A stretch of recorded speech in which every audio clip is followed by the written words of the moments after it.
Hello everyone, welcome to your new moon pick a card reading.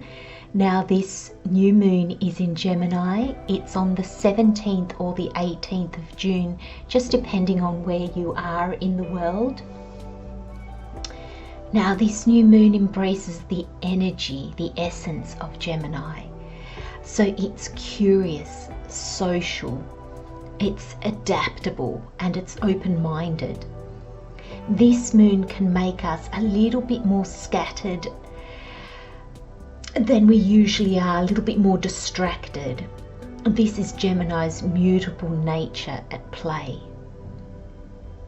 Now this can be a hindrance or a blessing. You get to choose. I'm going to say it's a blessing because it can help us shift things that have plagued you or that you've been holding on to for too long.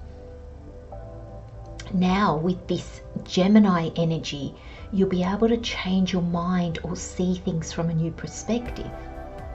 This is so helpful at the new moon because the new moon is a time for setting intentions. It's a time for making your wish list. So this new moon will assist you in making those intentions and wishes in alignment with who and where you are right now. Not hold on to past wishes and dreams that you have outgrown. Now on the flip side, this can also help you return to intentions and dreams set a while ago that at the time you were not able to accomplish, but now have the wisdom, perspective, and divine timing to set out on that journey. Remember, Gemini is curious and mutable, so don't get bogged down in too much detail, the nitty-gritty of how everything should play out or how everything should go. As that kind of too much detail will increase the natural restlessness of the Gemini energy. It's best to set intentions that allow you room to explore as you move forward and as the journey begins to take shape. So know that at this time, the more you don't have all the steps in front of you calculated, the more foggy the next steps are, the more you're embracing this Gemini energy. So allow yourself to go with the flow, allow space for divine timing, divine guidance, and for that mutable Gemini energy for things to change, for your perspective to change as you go forward. Okay, my friends, let's get started in your reading.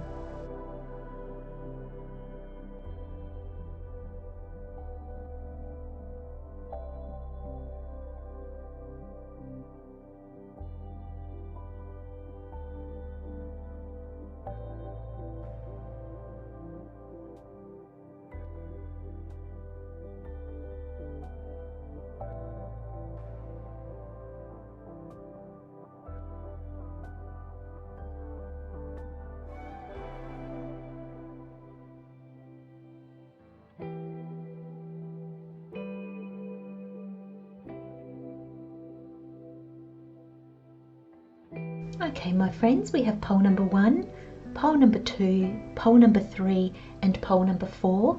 So pole number 1, we have the Adventurine. Pole number 2, we have the Picture Jasper. Pole number 3, we have the Amethyst. And pole number 4, we have the Black Obsidian. Sorry, yours is a little bit hidden. Let's put it there. Okay, so take your time, my friends. Pause the video if you need to.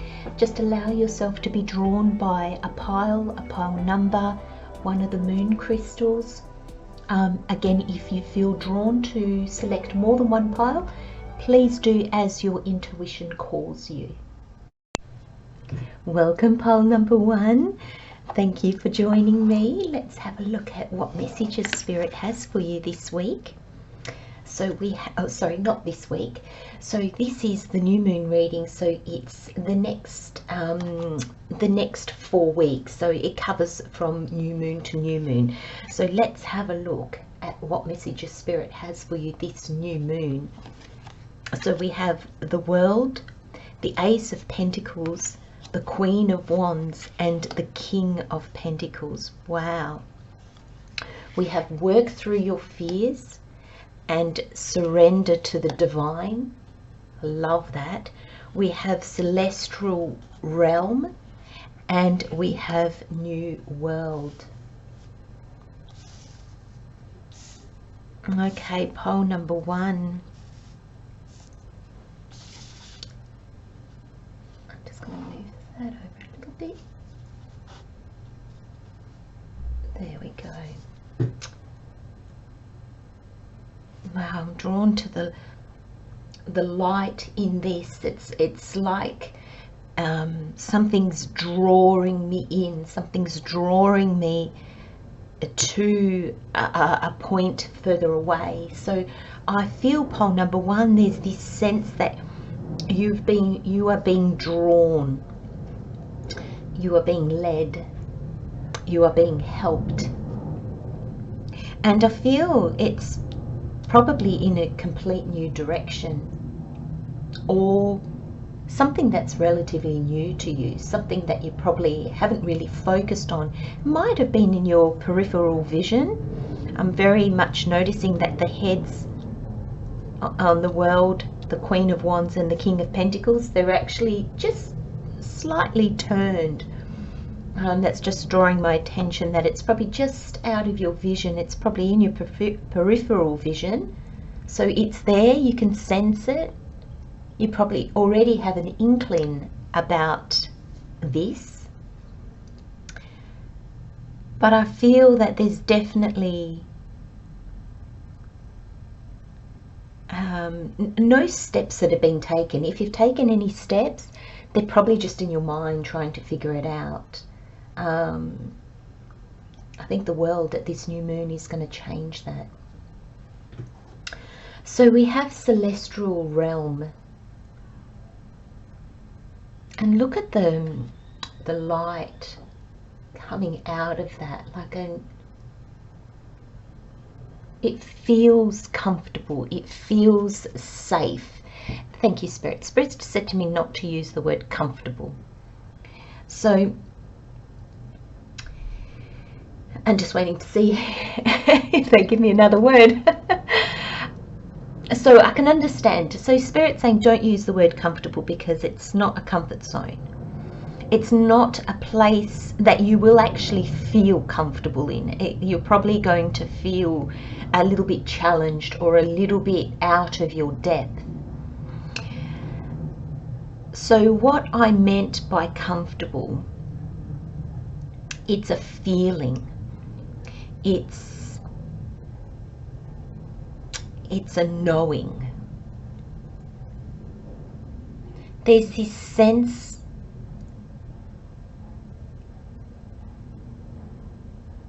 that even though you can't grasp the whole concept of what's going to come about, I feel that you can intuitively sense it. So there's a sense here that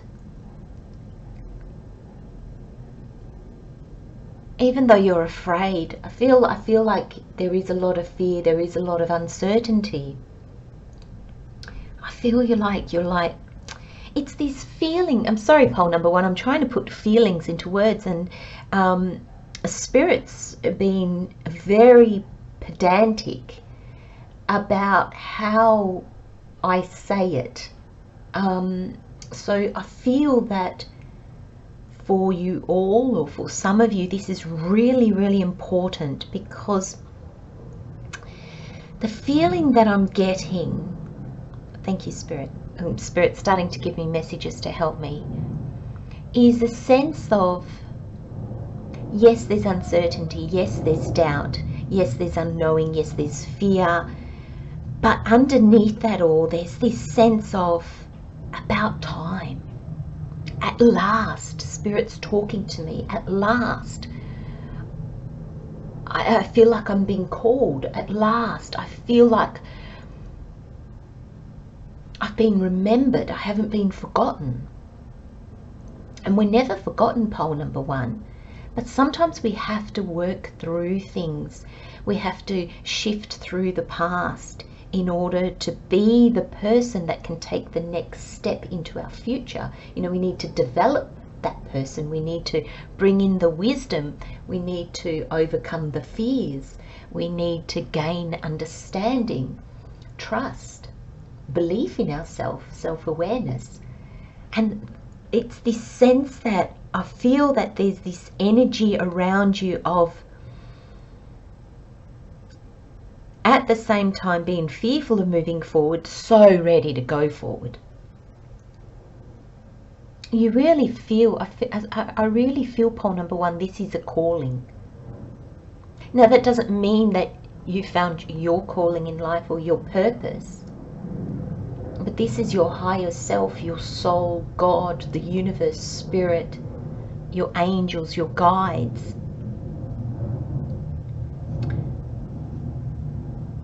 guiding you forward. And you know, when we talk about realms, to something different. And the celestial realm for me is the higher realm. You know, it's the one that is without ego. It's not based on just what we want. It's based on being of service, but we benefit from it too. And it's another realm.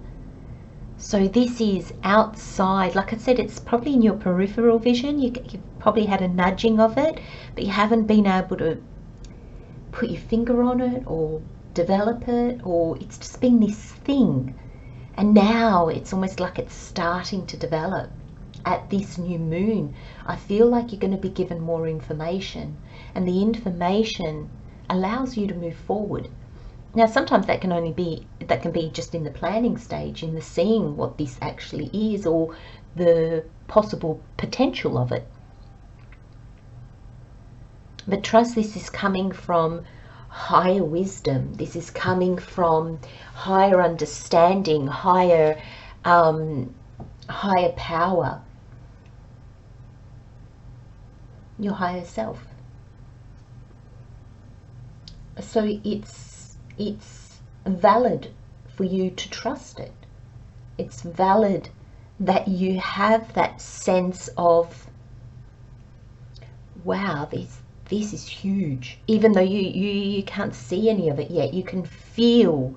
And excuse me, when I say huge, it's huge for you, not in comparison with what others are doing or in what you imagined yourself to do.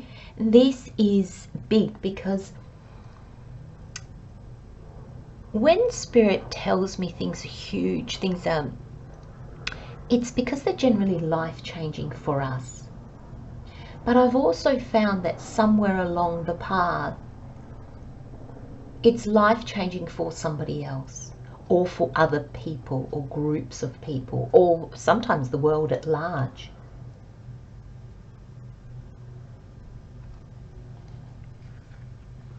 And then you've got the new world. And just as I picked up this card, I thought, gosh, complete new world. And then I saw, like, you know, this is like a water tank. And then you've got the Eiffel Tower in the background, and it's almost like this connection of bringing two things together. You know, this belongs in the country. This is in a city, a major city too. So I'm kind of getting the sense here for you, pole number 1. It's the best of both worlds. So some of you, this could actually start off with as a move. Yeah, like a physical move. You're moving home. You're changing your address.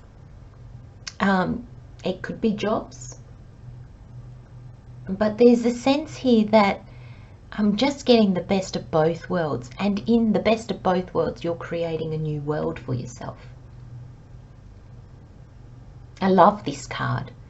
I feel this card is full of potential. And the funny thing is with this card as well is sometimes I see, like, it almost looks like, you know, there's a bit of a city in the background here. We've got the water tower, it's quite grey, and then we've got these flowers and this beautiful sun through the Eiffel Tower reflecting in the water below. And there's a sense that you can make this, you can see this, sorry, pole number one, you can see this how you choose. So for some of you, this is not going to feel great at first. This new world opening up to you is going to have you going, yeah, not so sure about that. I'm really not sure about that. Spirit saying, give it time. There's a sense of giving things time here.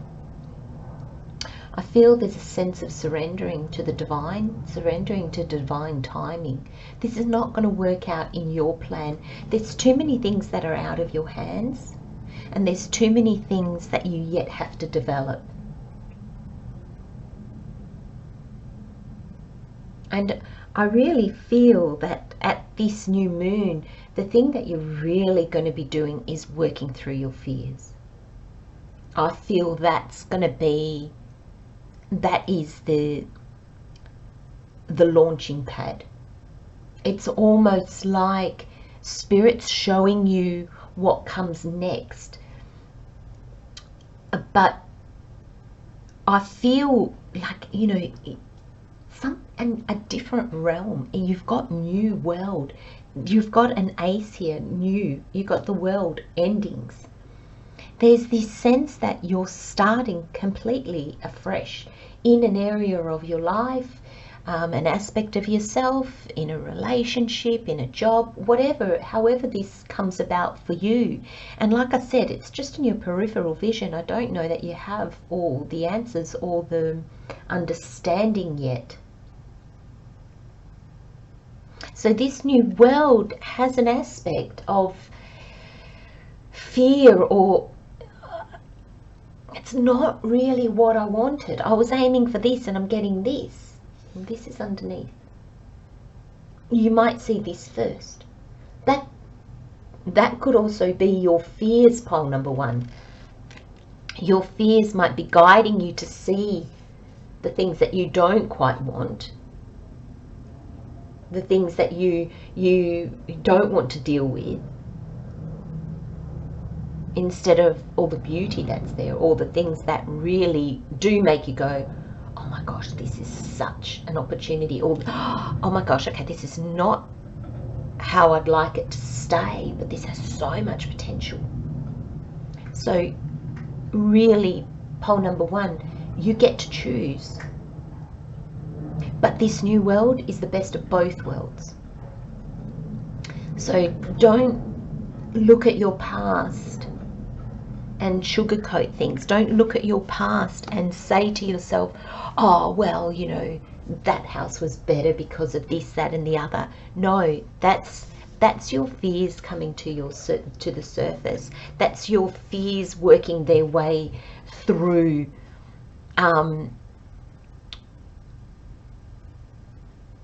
And that's how I know as well that this is such a big thing.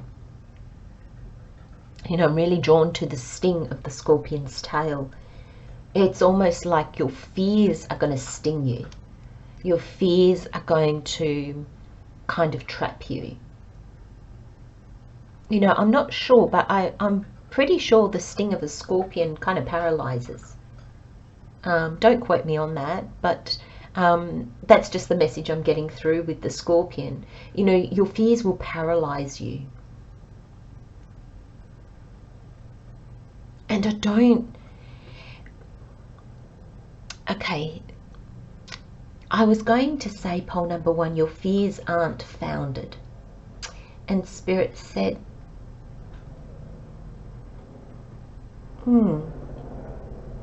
And I know, you know, it just kind of went, oh, I don't know. And, you know, it kind of made me pause, pole number one, because oh my gosh, I'm talking about your fears aren't founded when, gosh, my past was so full of fears. And I think most of us can own that. So whether they're founded or not, that is really of no consequence, actually. It's, if you're feeling the fear, it's a real fear for you, whether that fear is founded or not. And thank you, Spirit, for reminding me of that, because our fears are our fears. So it's very easy to say, what are you afraid of that for? That's never going to happen, because it's not my fear. It's not the person that you're talking to's fear. But I think one thing we really need to be aware of when we're talking about fear, and we're talking about other people's fear or even our own fears, is they're ours. Whether we chastise ourselves, belittle ourselves because we have them, is really of no consequence. The only way we overcome our fears is actually to go through them. Now, I'm not talking here about doing dangerous things. I mean, if that's your thing, go for it. But that's not the fear we're talking about here. We're not talking about jumping off buildings or swimming with sharks or whatever. We're not talking about the daredevil, adventurous kind of stuff. Well, not adventurous, but you know what I mean. Here we're talking about fears that stop us from talking to people, fears that stop us from going for that job that we really want, fears that come from a sense of lack or lack of self-worth, thinking we have lack of resources, thinking we have a lack of skills or personality, or it's those kind of fears that keep us from taking those next step forwards, from embracing a life that we would love, and from embracing our true self. And I think pole number 1, everything is pivotal on this card. Everything is working through how you paralyze yourself. And we do that a lot, we've got all this underlying way that we do that, which is all very, very similar, I've come to notice. But it can manifest differently. We have fears of survival, of not having enough. We have fears of people not liking us. But how that manifests with me might be different with how that manifests with you. And Spirit's just given me an example. So for instance, one person might be fearful that people don't like them, so they're extrovert and over the top and outgoing and try to be the life of the party, try to always come up with jokes. And then you have another person who might be fearful that people don't like them, and they close themselves into their shell. They become a wallflower. They don't speak unless spoken to. And then there's anywhere in between that. There's the people that might just people please. There's the people that might just assert themselves at all cost. So it see how it comes out in different ways, and we'd think that those people didn't have our fear, but they do. They're just manifesting it differently. There's something in that that's quite important for you to understand, pole number 1.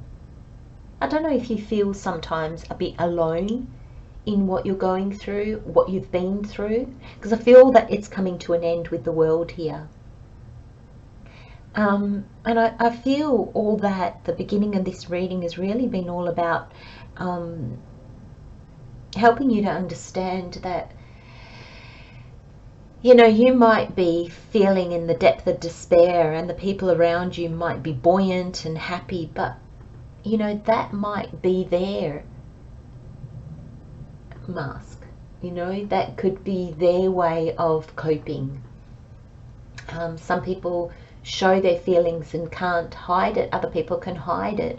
You might be able to hide something else better that another person wouldn't hide. And this is where understanding that We're so different, yet at the core of us, you know, we're a lot the same.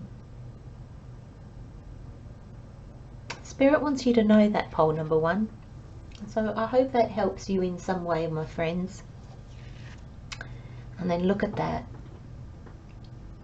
I think come the full moon, like this is new moon in Scorpio, we've got the new moon in Gemini, but I feel this is symbolizing kind of the new moon. So this is the phase that we're in now. This reading is about the new moon, though it is the new moon in Gemini. But I think it's the Scorpion here because it's just the fears on how you paralyze yourself.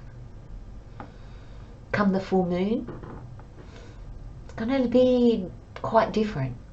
The energies will have shifted quite a bit for you.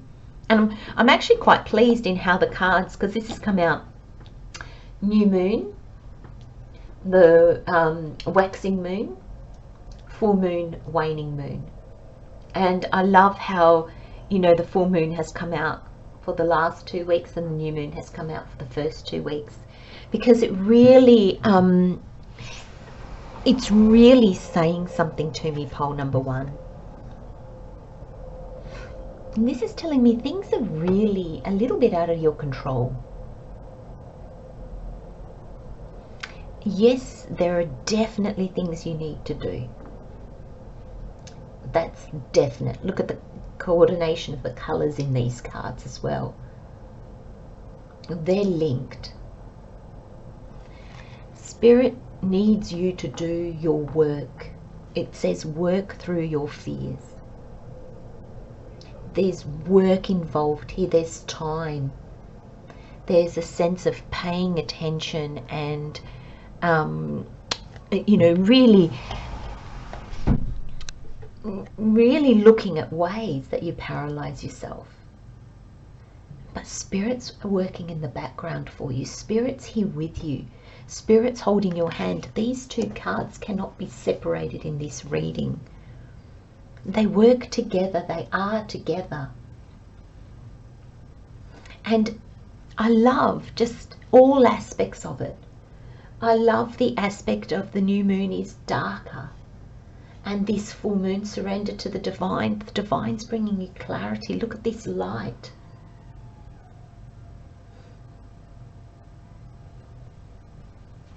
Because we have the world, so at this new moon, I feel for you, pole number 1, that Spirit doesn't want you to make the same intentions, the same wishes, setting the same goals. Because remember, the new moon is all about setting our intentions, making our wish list, seeing what we want now. What do you want now? Dreaming. And I don't know if you listened to the introduction, but in the introduction I said, you know, this is the perfect energy to really go for new dreams. But I also said it can also be very good energy to go back to dreams you had in the past and bring them back up now. But I feel with the World card here for your pole number 1, I'm really getting a sense that Spirit that wants that door to close. Now this is a major arcana, and the World is the last journey of is the last stage of the Fool's journey. Then we go back to the Fool, the leap of faith, the new beginning. So there's a sense here, pole number 1, that Spirit doesn't want you to go back to the old. It doesn't want you to okay, so the majority of you, no going back to the past. There's a small minority of you that has a dream very buried from a long time ago that might resurface, but it's going to come up in a really different way. So thank you, Spirit. Spirit's just given me an example of what they mean by that. So if you had a plan of working for that company, this particular company, I don't care what I do in there, I want to work for that particular company,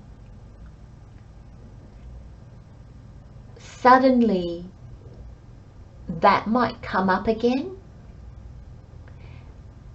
but it's not going to be focused on that company. It's going to be focused on something that company does that draws you in. Same thing if you want to go and live in another country. You might have your heart set on Paris, for instance. And you might have had that since you were a child, or since you were a teenager, or 20 years ago, whatever, depending on obviously how old you are. But it's that is whelming up in you again. But you're going to look at what Paris meant to you and realize, okay, it's not Paris, it's this, that, or the other.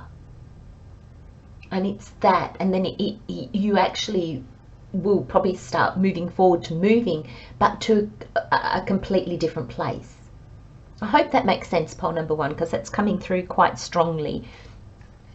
Your past wishes and dreams are not to be the same. That's because, excuse me, in the following week after the new moon, you've got the Ace of Pentacles. Now this is a gift from the universe. This is a gift from Spirit saying, here you go. I reckon this is the clarity starting to come in. This is you kind of going, oh wow, okay, it's a seed. You can physically do something with this. This is when it comes out of being inner work and it comes to being work, like the doing part. This is being. This is, I mean, it's still doing, I guess, but this is inner work.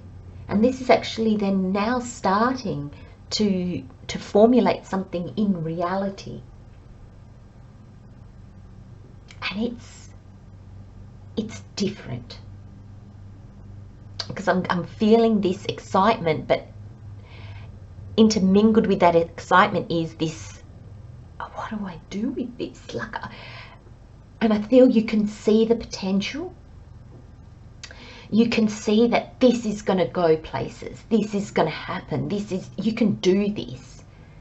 But then there's this sense of, okay, how?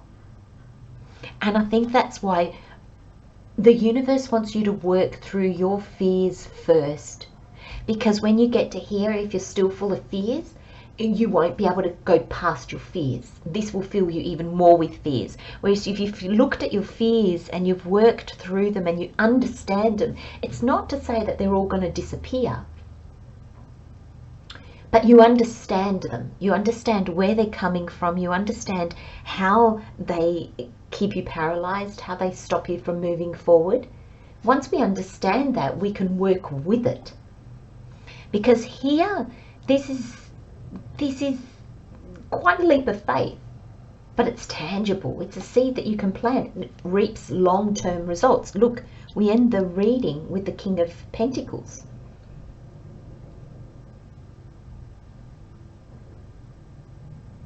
And the most important thing is that you see the potential in this.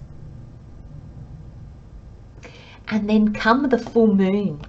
Love this energy, because you've got surrender to the divine, and the week of the full moon you've got the Queen of Wands. And I couldn't have been happier to have a queen, but the Queen of Wands is even better.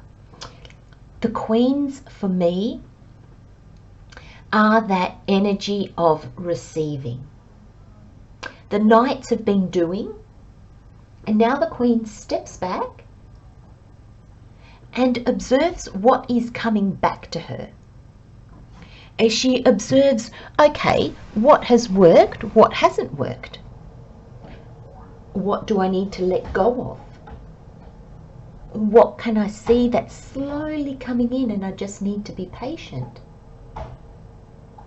And the Queen of Wands is driven by her passions and her desires and her goals, her dreams. I'm sorry for moving like that. It's just there's a sliding door in this room and the cats go in and out, but it's actually quite a cold day today, so I just have to shut the door behind them. They're just going out onto the balcony, but it's too cold to keep it open, so I open it when they're there and I close it when they go. So my apologies, pole number 1, for the disruption. This Queen of Wands is fueled by her passions, her goals, her dreams, her calling.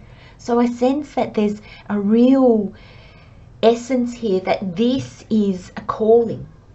This is a purpose. This is driven by your soul, the Wands. And at this full moon, I feel you're going to see not only what you can get out of this, but what you bring to this, but also, you know, the potential is probably going to manifest a little bit. You're actually going to see something coming back to you. So you might start talking about this to people, and then information might come back, or guidance in some way might come back to you. Because the following week, so this is the waning week. This is the week where we slow down and take stock.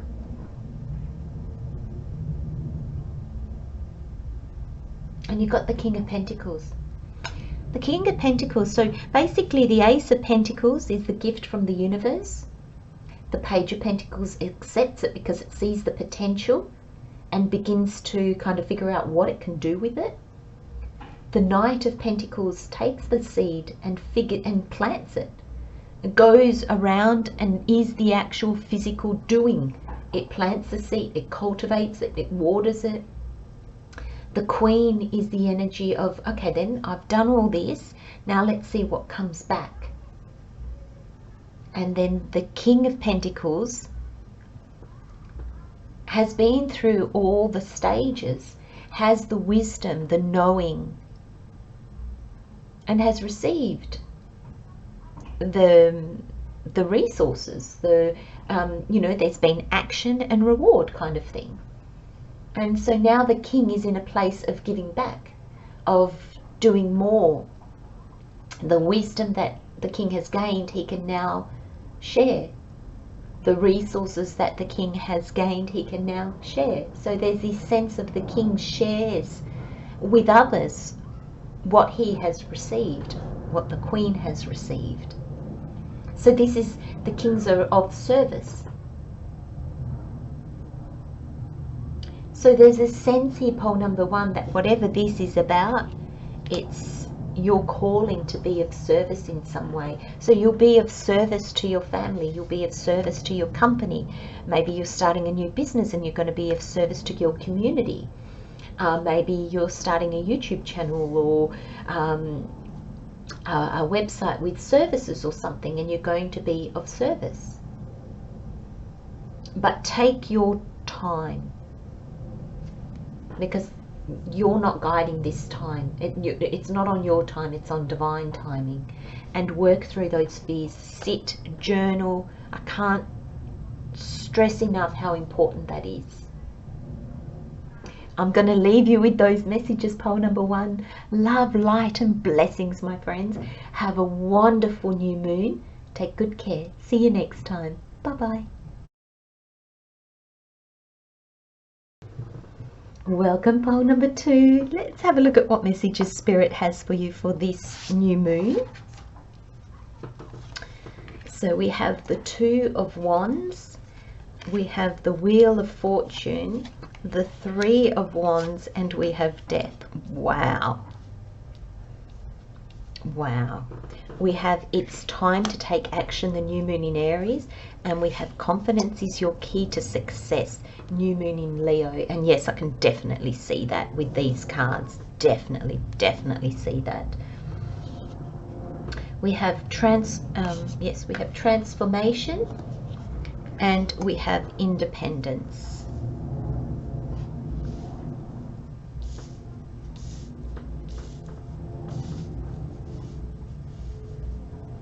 Okay. So your overall energy is quite interesting. You've got transformation and independence. So pole number 2, I'm really getting this sense that this transformation actually brings you to a new place of just feeling like doing what you want. Now, I don't mean that in a ego way where it's your way or the highway. I'm seeing this as really, you're either setting boundaries, and for some of you that's, I think, the first step, but it goes so much deeper than that, especially with your tarot here. I really feel this transformation is actually guiding you to be you, and to be in a place that you really want to be in, to be doing what you really want to do. I'm getting this sense of, you know, the butterfly coming out of its cocoon, but I'm also, for the first time, I think, with this card, I'm getting this feeling like this is like a baby bird that's just come out of its egg, and it's looking over the branch going, oh, where are my options? What are my options?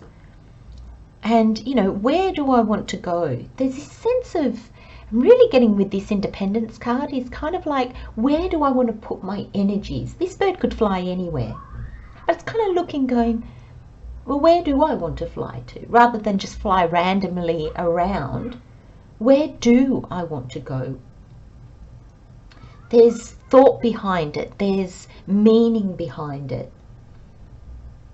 And I feel that's very much in these next 4 weeks what your life is going to be about, pole number 2. This transformation, I feel like, awakens this need to do things not just differently, but in a way that makes sense to you, meaning it might not make sense to others.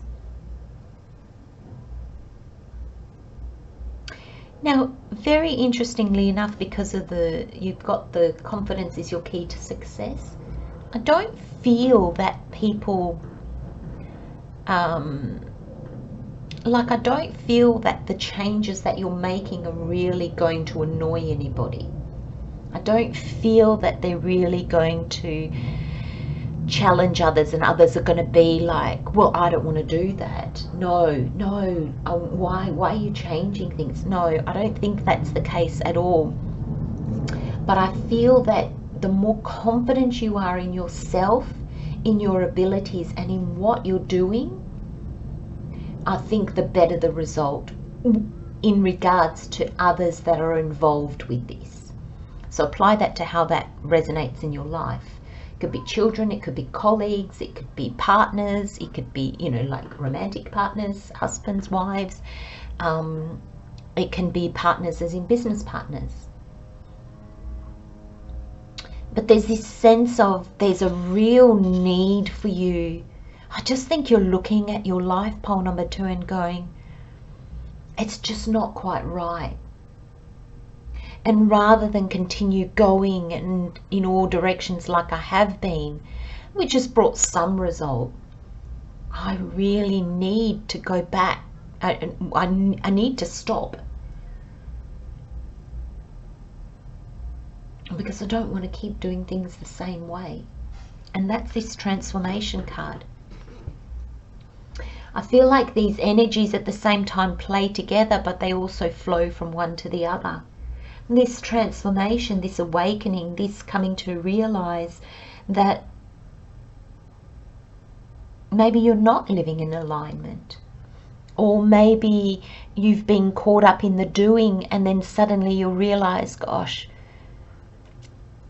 I'm just doing for the sake of doing. Like, I'm busy, but what's it all for?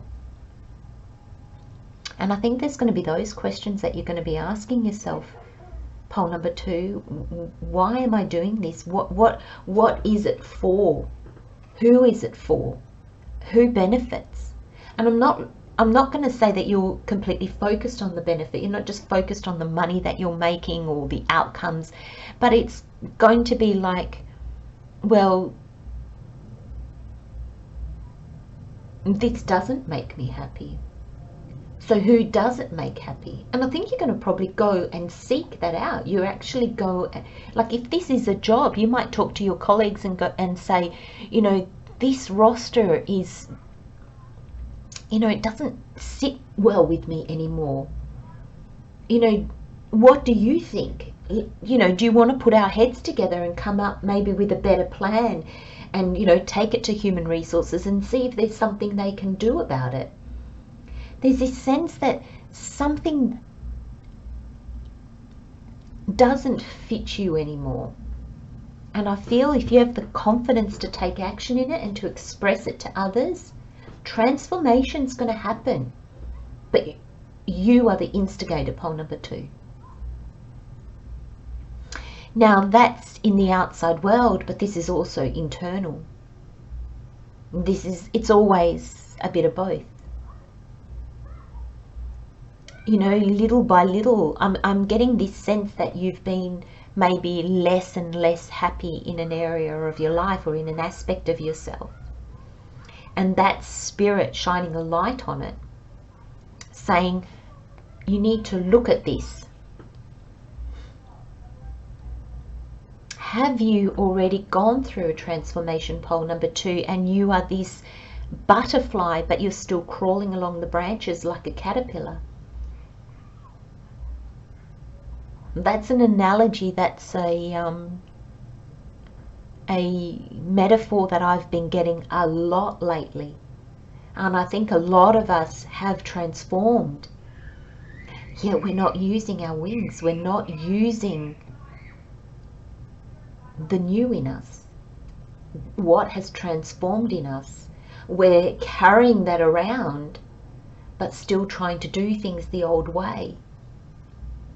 And then we wonder why we suffer or why things are so difficult.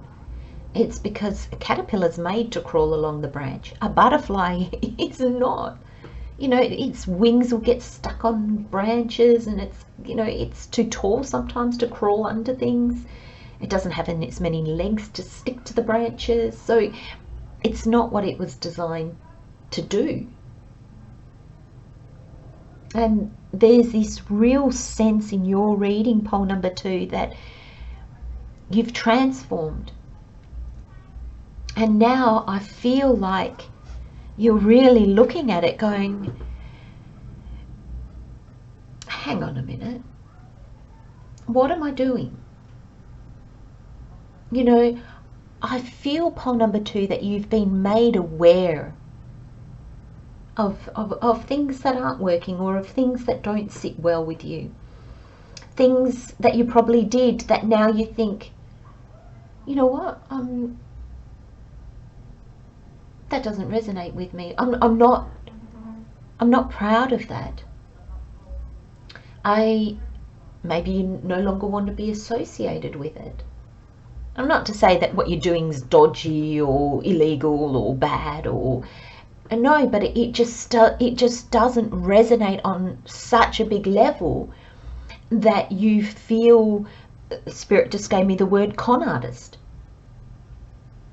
You feel fake. And I'm not saying that what you're doing is in any way, shape or form bad or a con, or, you know, you're trying to dupe others in any way. Not at all. Because at one stage, it's like the butterfly looking at the caterpillar going, well, why did you do that? Because that was the stage the caterpillar was in. The caterpillar was being the caterpillar. The caterpillar's not the issue here. It's the butterfly that hasn't embraced how it's changed. So its transformation has happened. It's aware of it, but it's still trying to do things the old way, and then it wants to blame the old self. Why did you crawl along a branch? This is ridiculous. I can't do this anymore. Of course you can't do it anymore. You're a butterfly. You're no longer the caterpillar.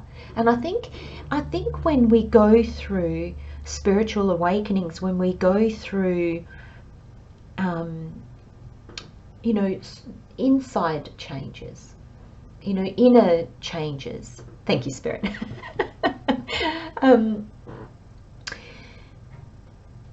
we look back at what we used to do and we think, gosh, why did you do that?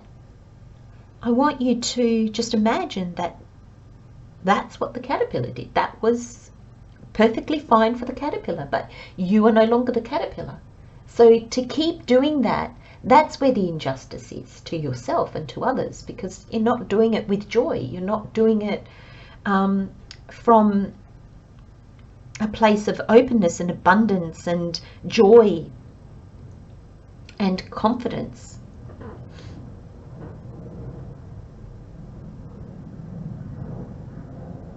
This beautiful little chick, this beautiful little bird, just hatched out of its egg. Can't go back into its egg. And it's kind of just taking a moment to go, right, you know, it's probably flapped its wings. It's probably, you know, levitated out, not levitated, but, you know, hovered above its little nest. But it hasn't taken its first flight yet, but knows that it can. It's not 100% sure because it hasn't done it before. So it's just taking a moment to sort of say, okay, my wings have lifted me up out of the nest a little bit. I know that's what they're made for. I know I've never flown before, but I know that it's an inner knowing.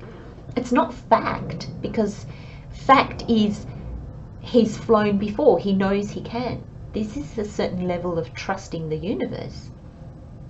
It's an inner knowing that this little bird would not be able to explain.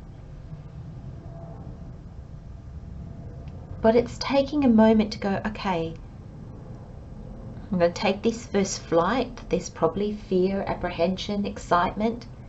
But rather than just launch itself off the branch and just go anywhere, it's taking a moment to go, okay, my first flight, I want to make it count. Where do I want to go?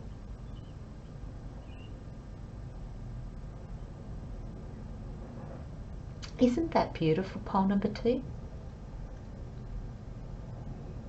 Where do you want to go? Now, Spirit's drawing me to the tarot, and I'll come back to the Moonology cards. What do you want now? And what a card to get for the new moon. And if you've been following me for a while, you know this is this is my most favorite card for this stage that I'm in my life, where I've got a lot of change. I seem to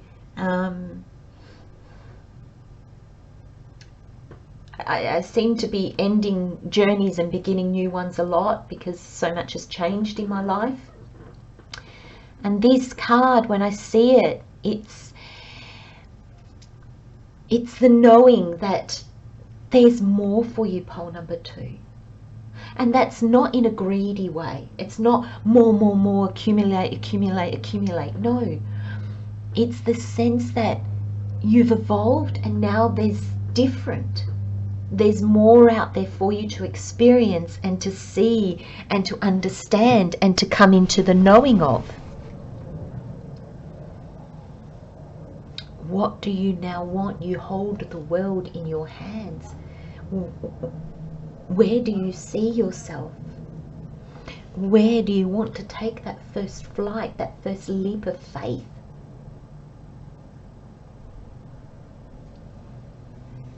The Ace of Wands. A journey has finished. It's there. It's upright. You've come so far on that calling, that purpose, that journey, that dream. And now look, this Two of Wands, he's holding another wand. Another Ace of Wands, a new journey is upon him. I often see this Two of Wands very much like the Page, only the main difference is with the Two of Wands, I get the sense that he's at the beginning like he is like a page, but the Two of Wands also tells me Your past journey is what brought you here. The past journey has given you the skills and the know-how, the knowledge, the wisdom to then go forward on your next journey. So they're linked. But there is a sense of leaving, finishing up the previous journey. But it's been of great service to you. You've accomplished a lot.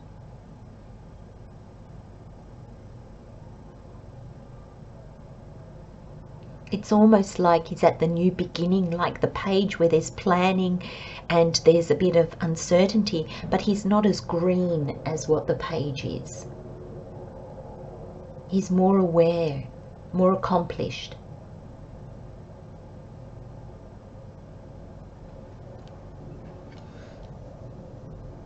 And he's not afraid.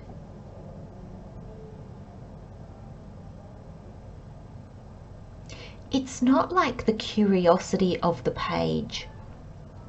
It's not that curiosity that makes you move forward. It's knowing. He knows. He's been here before. Many, many times. And he knows the next stage will bring him back to here. Because that's what our life is all about, isn't it? The Wheel of Fortune. At this new moon, my friends, if I can give you one recommendation, one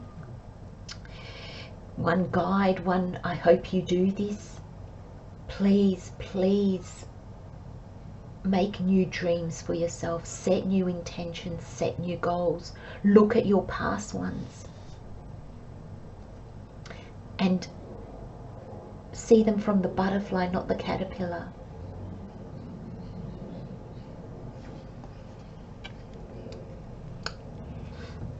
In the waxing moon phase, so the following week after the new moon, this is the week that you can take action. This is the week that things tend to happen. You know, you tend to, it's the driven week, it's the take action week. And I feel with the Wheel of Fortune here is, I feel that Major Arcana, this is how Spirit co-creates with you. This is how Spirit helps you bring things about. It's the part that Spirit plays in this co-creation of our lives. And I feel that Spirit is bringing you what you need. Spirit is helping you turn the wheel, make things happen. There's a sense here with the Wheel of Fortune, it's very fated. I feel that all you need to do, pole number 2, is show up. Show up as you. Be prepared to take action when the action's required. Jump at the opportunities. And be confident in yourself. Know that you've got this. Trust in yourself and trust that there's also divine will here. This is fated. This is, I can't express this enough. Everything you do, you'll feel like, gosh, you'll feel guided, pole number 2, because suddenly it'll be like, I'm just getting this feeling with this Wheel of Fortune after the 2 of Wands and before the 3 of Wands. I just feel like you're feeling like you cannot put a foot wrong. And I feel it's because of this Independence card. I feel it's because this transformation, and you're seeing how this transformation happened and you haven't used it yet to its full potential. In fact, the transformation has probably held you back in some way, but not anymore. You're seeing how you've transformed, and now you're going to start using that. He's going to use his wings. The butterfly has his wings.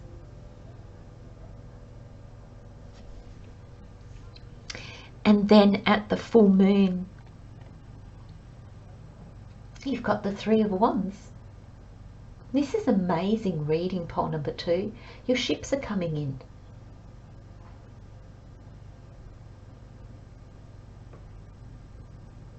You know, It's been work getting here. Absolutely, absolutely. And the Three of Wands, I always see, you know, the Two of Wands and the Two of Wands, and now the Three of Wands. So there's been tweaking.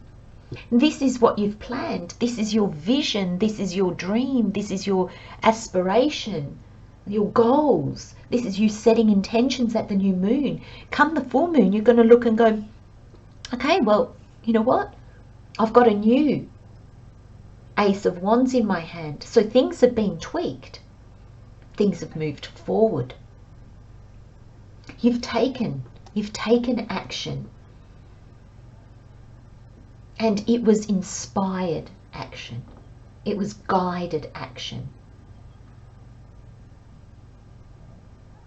A beautiful soul used to tell me, if in doubt, don't. And do you know, it sounds so silly, but I found that the hardest thing to do, to just do nothing when I didn't know what to do. I thought it was best just to do something. And there were such words of wisdom in what he used to say. If in doubt, don't. If in doubt, pause.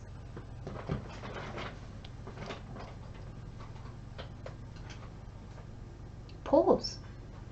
Wait for the clarity to come. I'm seeing these bubbles here. Well, they're not bubbles. They're almost like, you know, the light. You know how the light sometimes causes circles? It's almost like that spirit creating like a look this way. Giving direction. But things are happening. Things are coming your way in a big way, pole number 2. And you know,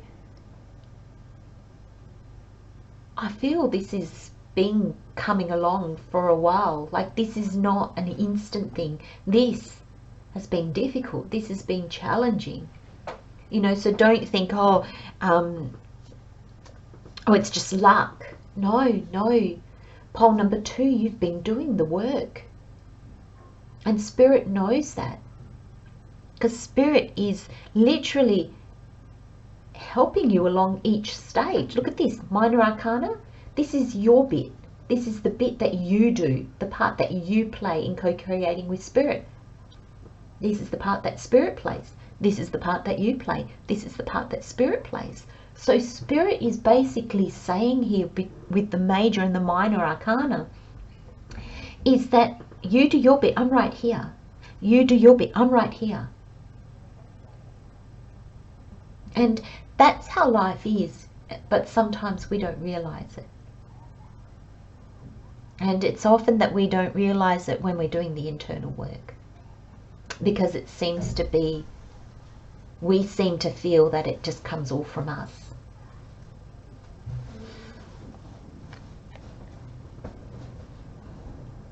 And then the final week, after the full moon, the waning week, this is slowing down, taking stock. This is the Death card. This is Spirit saying there'll be things that didn't work out. There'll be ships that came in and you thought, in actual fact, you know what? No.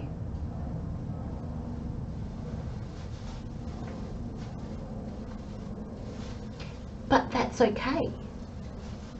There might be ships that come in and you're like, yep, this is my ship. And you jump on and therefore you leave things behind. That this can be figuratively speaking, though generally more metaphorical. But, you know, there will be endings. And they could be just tweaks in your original plan. They could be things as big as you moving away. Ending things, because the more you take action, the more things change, the more things tend to fall away, things tend to change. And that's okay. That's okay. Allow that change, pole number 2. And I really feel that once you get to this Independence card, I feel you're going to be doing that quite a bit, because if you look, Okay, they've got different stances, but they're there waiting. You know, it's almost like there's this moment of pause. And I think with this new moon in Aries, it's time to take action. I really feel that you will know when to take the action and when to pause. It's a little bit like the spirit has just shown me the waves, the beach. And, you know, there's the waves coming in and the waves going out. And when we take time to pause, we take action when the waves are going out. Because that means that whatever we put on the wave, it takes it out into the sea. It expands it. It moves it forward. And when the waves come in, we pause and we look at what has it brought back to us. When we're out of alignment, when we're caught up in the doing,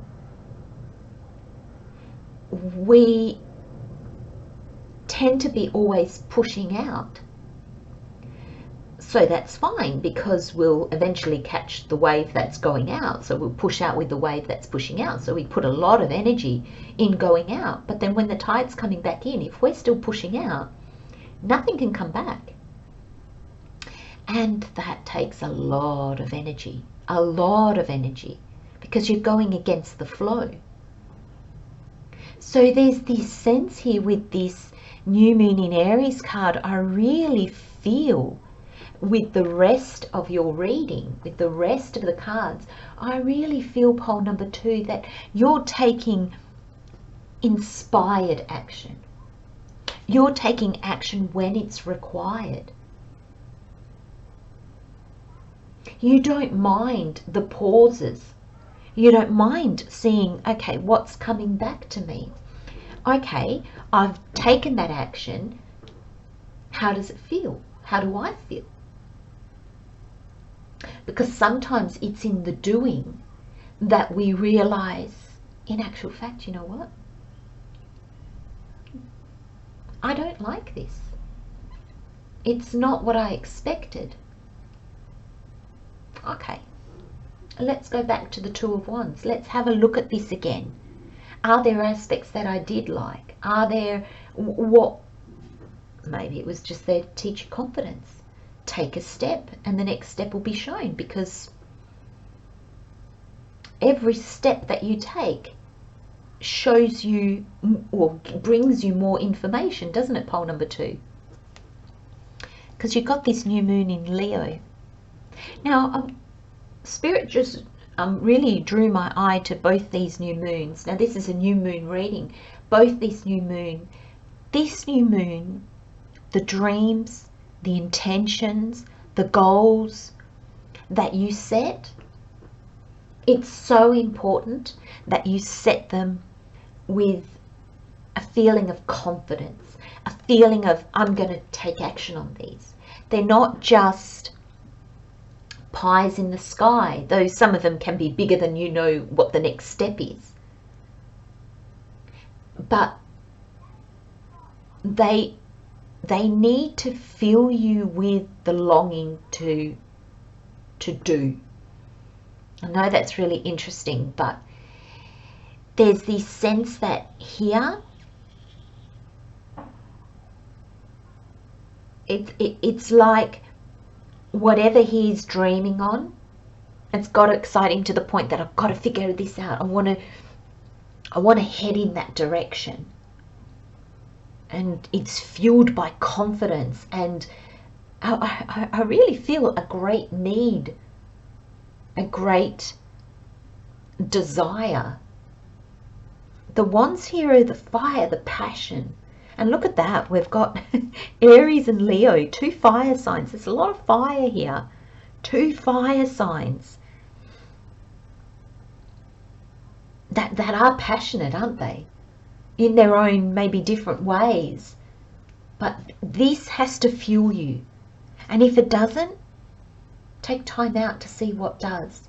But pole number 2, I really feel that it's in the taking action. It's in taking those steps little bit by little bit, seeing what comes back, allowing spirit to show you. I feel that's where you're going to see what's aligned with you and what isn't, what to move forward to and what doesn't resonate. Oh my gosh, this is an amazing, amazing reading. Pole number 2, love, light and blessings. My goodness, I can't wait to see where you are at this next new moon next month. But it's quite amazing. Be interesting to see as well, pole number 2, how this reading has worked in if you watched the new moon reading, the full moon reading at the beginning of June. Very interesting to see, because of course there was a new moon in this position. It'll be interesting to see how they work together. I'm going to leave you with those messages, my lovely pole number 2. Love, light and blessings. Take good care of yourselves. Bye-bye.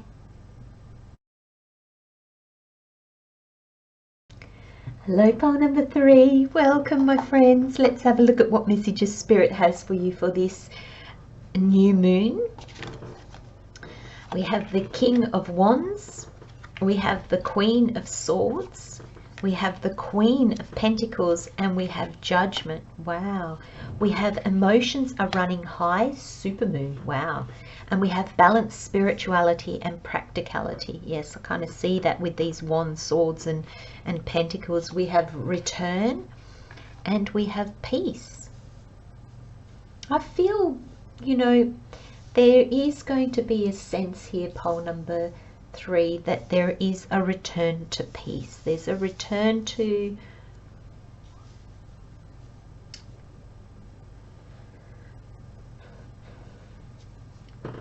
just a little bit more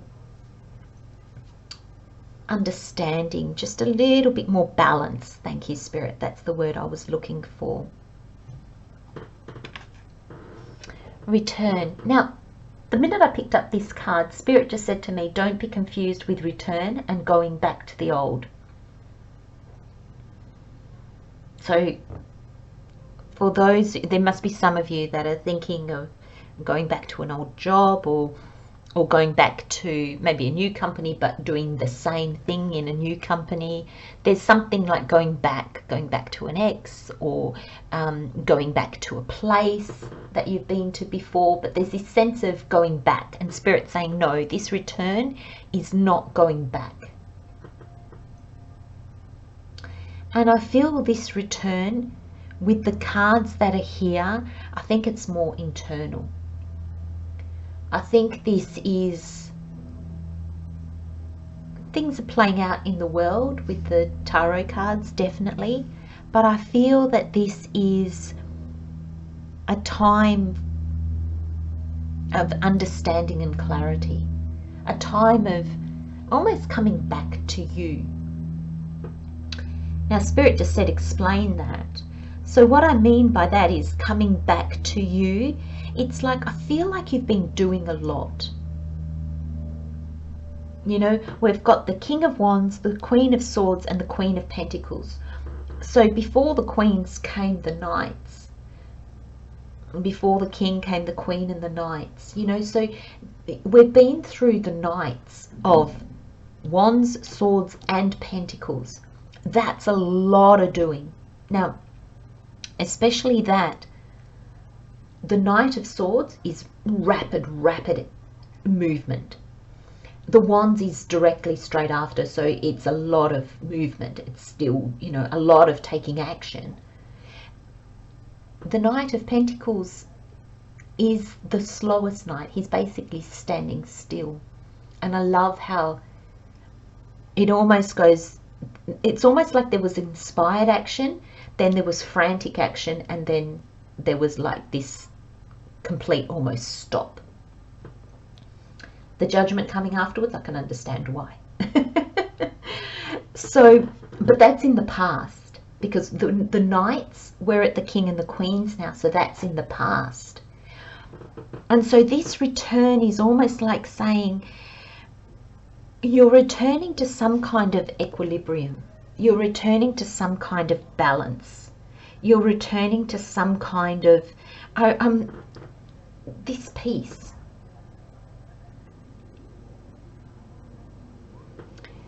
And with the little dog here at the door, I feel it's a really welcomed return. And this coming back to a more peaceful space, a more calm,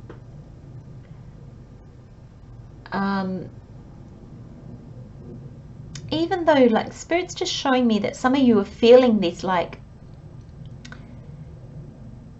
almost like you feel maybe that you've hit a brick wall, because I feel like the stop may have been quite sudden. I feel that there's almost this sense of, oh, I just can't seem to motivate myself. I was going and I was doing and I was on this roll, and now I'm like, oh, dragging my feet. And don't push past that, pole number 3. That's really important. Now, Spirit's just drawn me to the amethyst. Now, the amethyst is, you know, it's a calm. It's healing, it's meditation, it's dreams. It can be a protective stone as well. But it's very healing. It's the higher chakras. And it tells me that you need some peace. You need some tranquility. You need some calm. So Spirit's saying, don't push past this. There's no need to push past it. Go in and relax. Go in and rest. You know, there might be less to do now. Do less. You might be tired. Some of you might be not feeling very well. It's all ways that Spirit slows us down.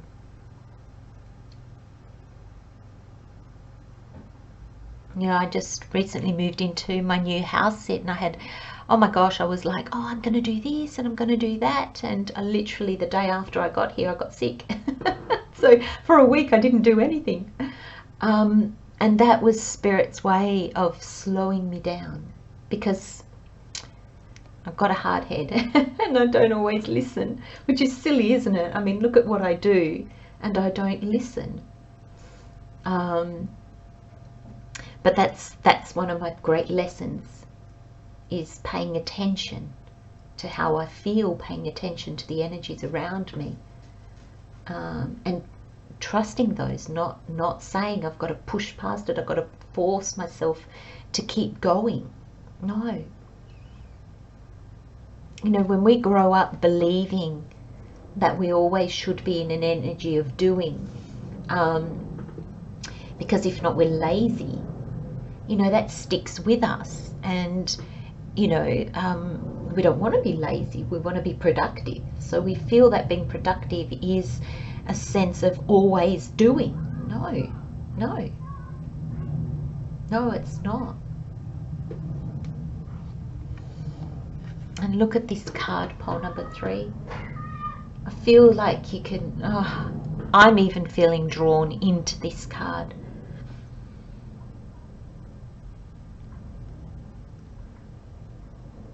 The tranquility, the peace, the sigh, breathe out.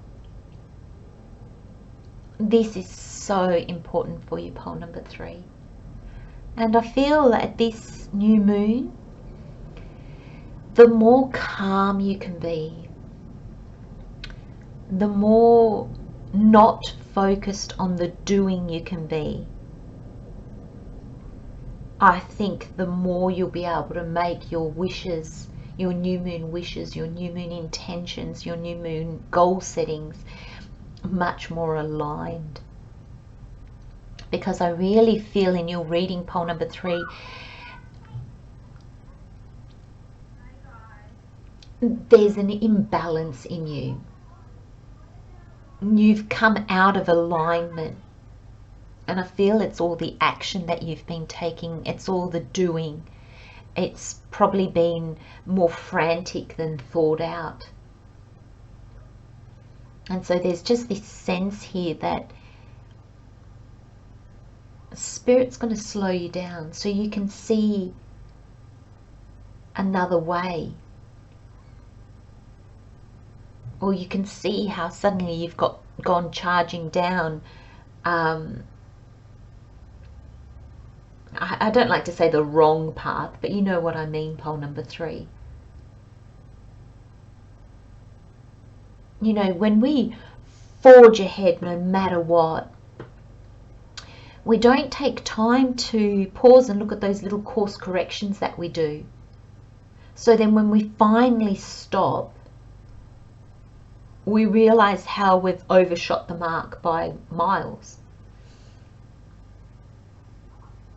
That's where this balance of spirituality and practicality, it's in the doing and the being. Like, stop, see where you've gone. How are you feeling about it? Sometimes, and I speak from experience here, my friends, but sometimes when we charge on ahead, when we just put our head down and just go into the doing, it's because we don't want to look at anything else. It can be driven by fear. If we stop, we might become afraid and then we won't be able to go again. If we stop, we might see that, well, it's not really what we want, but we've invested so much already, we don't want the alternative, which is maybe a new path. But Spirit's bringing you peace, pole number 3. Spirit's bringing you calm. Spirit's bringing you the opportunity to reevaluate, to look at things at how they are now. Now, Spirit's saying that it's going to be an emotional time for you, but the emotions are coming because I feel like in this reassessing, the supermoon is like, to me, it's like dreams personified. It's like, it's the magic, the ultimate magic in things. And it's where you get excited and you get, your passions overwhelm you. You know, your passions kind of almost make you feel like you're going to explode. And I feel that when you find this peaceful place, when you stop and see where you are now, what you've learned, how far you've come, there's going to be this sense of, oh gosh, my dreams are bigger now. And it's not necessarily that you weren't dreaming big enough before. Sometimes when we set intentions and goals and dreams and they're really aligned with who we are right now, they feel magical. They feel massive. It's not to say that the dreams are bigger than what the previous were, but because they're aligned with us, they feel more important. And there's more passion behind them. Because we're in alignment, so there's our minds behind it because of, oh my gosh, all this stuff I could do. You know, your body's there because it feels the energy, and your soul is there going, oh my gosh, we're connected. You know, it's guiding you and you've heard it. And so every aspect of yourself feels validated in this dream. It feels the potential, it feels the calling, and therefore it's magnified, isn't it?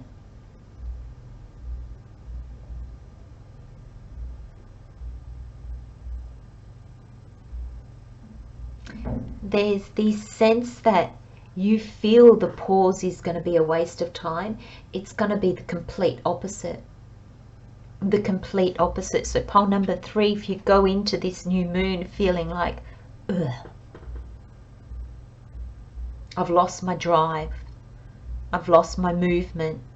What am I doing? I'm not doing anything.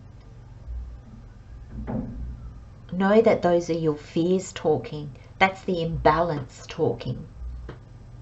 Return to you. Go inside. Balance. Now the practicality is this real world, isn't it? The practicality is what we can physically do. You know, we might set a dream that we want to flap our arms and fly. The practicality is telling us, well, unless we strap something to them, it's not going to happen. So there's this sense of merging what you can dream of to what is physically practical in this world. But also there's a spiritual element here.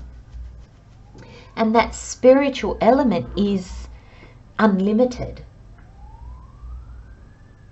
So there's this real sense, pole number 3, that we do need to give ourselves time. Time to bring all aspects together. If you felt drawn to pole number 2, go and listen to it. Because I feel that's kind of similar but different, but there's an aspect to it that I feel applies to your pole number 3. There's this sense here that by balancing, by returning to this inner balance, by returning to your inner guidance system, by returning to a peaceful, calmer place, you're going to see this love of something whelm up in you.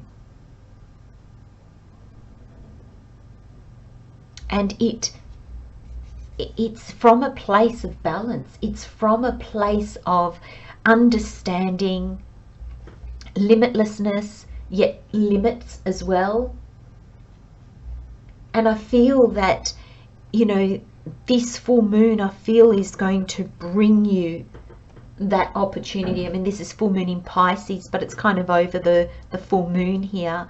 And I just feel, and this super moon, that's a full moon. And I feel like it's the full moon will bring you maybe the clarity that you need. But there's an aspect here that's so important, pole number 3, of coming back into balance, bringing yourself back into the quiet and the calm. Slow down, slow down. You know, this is a new moon in Gemini, and Gemini can embody that kind of scattered, that kind of do just for the sake of doing. And it's really what you don't want to embrace. You don't want to be distracted. You want to bring yourself back to center. And that's where you'll get clear direction. And I love it, this new moon, you've got the King of Wands. Now the Wands is your fire, your passion, your callings, your purpose, what gets you out of bed in the morning, gets you fired up, it's your passion. This doesn't have to be forced. This just is in you. And the King, so it's the last of the court cards. So the King has planned and done and received, and now the King is able to give back. And there's this sense at this new moon, I feel like your thoughts, your compass is going to shift from what do I want, as into what can I give, what can I bring to the table, what do I bring to the table.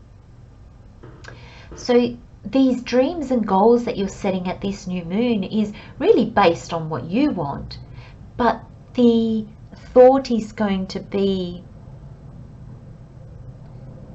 for the greater good, if you like. And I feel that's why you need to return to your inner self, your inner, because your soul knows how to fulfill you, but at the same time be of service in some way, or be, it's for the greater good. It's not just all about me. When we are aligned, both come about simultaneously without having to really focus on one or the other. But I feel at this new moon, I feel like you're going to be asking, how can I give back? What can I do to be of service? What can I do to make things better in my home, in my family, in my community, in my place of work, my business? And this change of perspective, it's not even a change of perspective, it's just a change of outlook. It shows you at the same time your gifts and your passions and your callings and how they can be of use to others. And that's a really beautiful energy, pole number 3. And we need to be centered, we need to be focused, we need to be calm when we're in that space, because then we're not looking at, okay, what do I need, what do I want? And there's nothing wrong with that. In fact, nothing at all. This is just not where you are at, pole number 3. But there's this sense of, okay, with my passions and my goals, how can I contribute? Where do I need to open my mouth and instigate change? Where do I need to maybe just allow things to move at their own pace, allow people to be who they are? There's this sense of understanding, there's this sense of wisdom behind the kings. And I feel like your intentions are going to be made with great wisdom behind them. And then straight after the new moon, we've got the waxing moon. The waxing moon phase, that following week, is all about taking action. And here you've got the Queen. Now the Queen doesn't take action. It's definitely a thing of the knights and also of the kings, because the kings give back, so that's taking action, isn't it? It's giving. But the Queen's is receiving. So there's a sense here that the way you are going to take action in this waxing week is you're going to seek clarity. You're going to seek answers. You're going to seek what comes back to you. Ideas. And this can be wisdom. This can be those insights, those downloads. It can be messages and things that other people say. It can be in cutting through what no longer serves, cutting through your own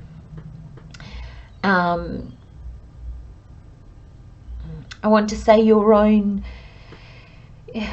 dialogue that doesn't serve you, cutting through that and seeing what's underneath.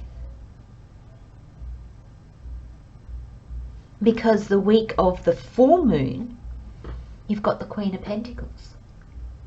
And this is the practicality. This is the looking at, okay, I love how they're facing each other. It's like these two queens are working together.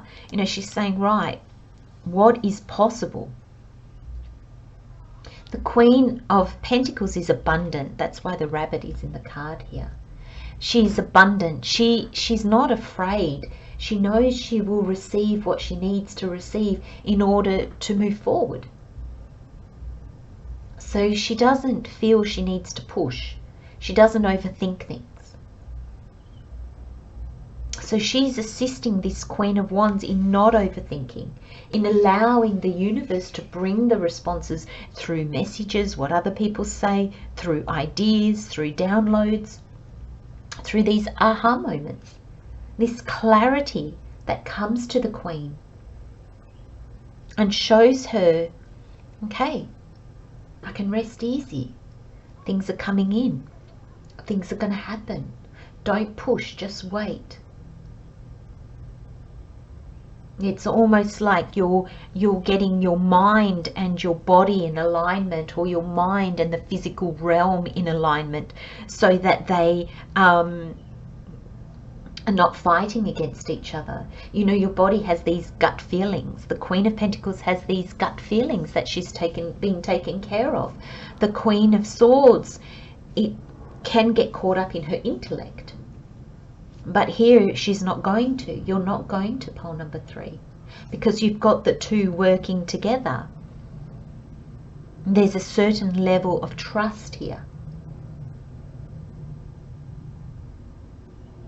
The King is looking the other way, because I feel that your soul is going to guide. These two energies are working together. This is close-knit. This is returning to a place of peace. This is finding balance. And this is being receptive. This is sitting on the beach and watching the waves come in, seeing what they bring you. The King of Wands, you know, he's looking at this return card. This is your soul. Your soul's guiding you to be in alignment, and here's your alignment. And then we finish the reading with Judgment. And I feel that you're going to be taken out of situations, relationships, places that no longer serve you. They're not in alignment. This is kind of going right. You know, it's almost, and judgment, I don't mean like judge yourself as in, you know, place judgment on you. Judgment is here almost in, like, you could almost replace the word judgment with clarity, understanding. It's like, okay, your past journey has ended. You're different. To stay in the same place, you can see, doesn't do you any justice. So your guardian angel, spirit, your soul, God is calling you forward. Rise up, come out, new life. And the Judgment card, it's a major arcana, so spirit is showing you the way. The universe is guiding you. But also there's a level here that it is showing you understanding.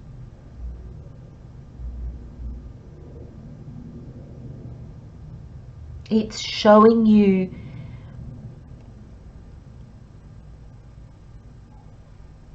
I'm trying to find how to use this word judgment so it doesn't come across as like you judging yourself harshly. It's judgment. It's you seeing yourself for who you are right now.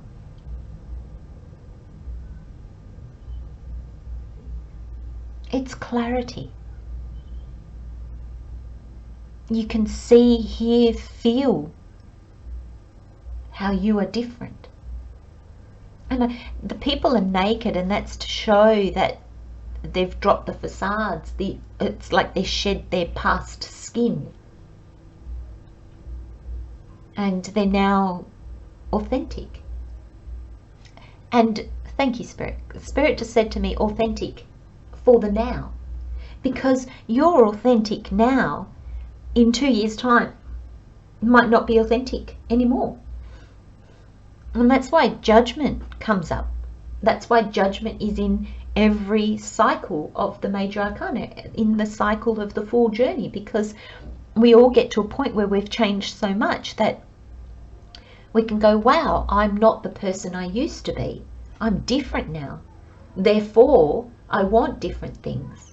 I'm going in a different direction.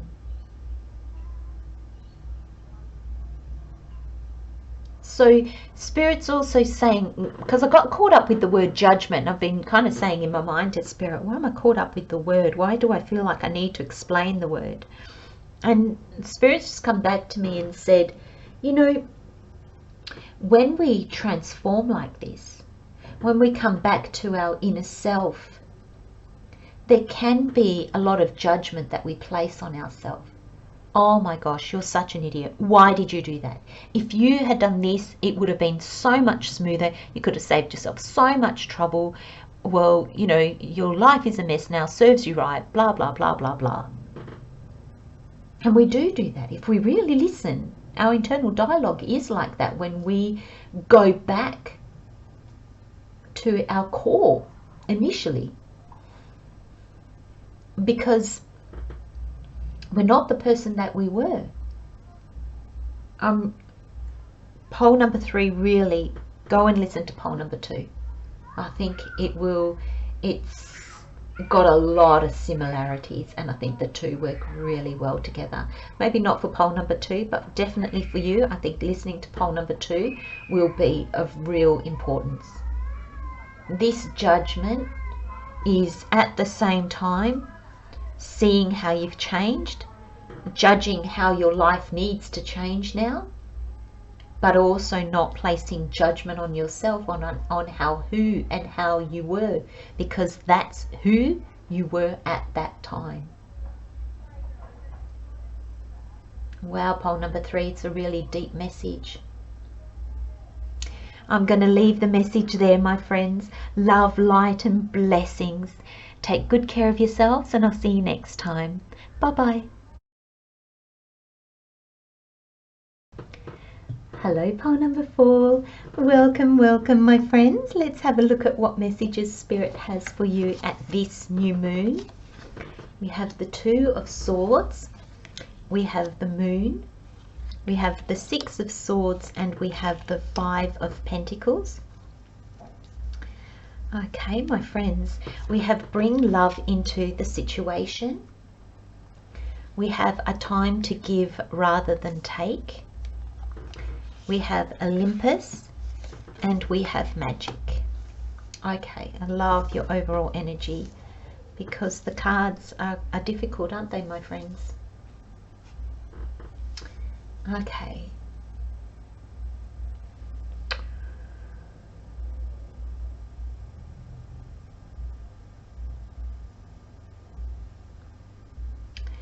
So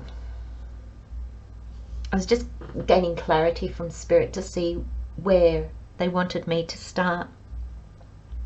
I felt drawn to the tarot first, but they're asking me to come to Mount Olympus. So this is the place of the gods, if you like.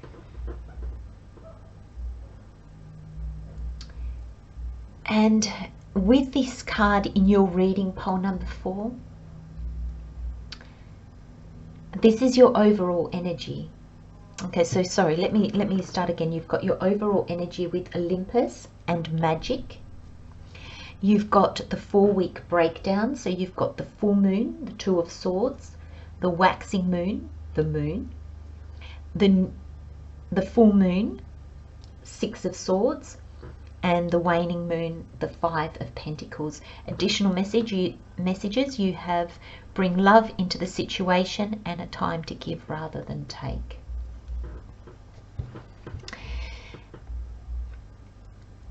This new moon, and I feel for the next 4 weeks, there's a sense here that it's all out of your hands.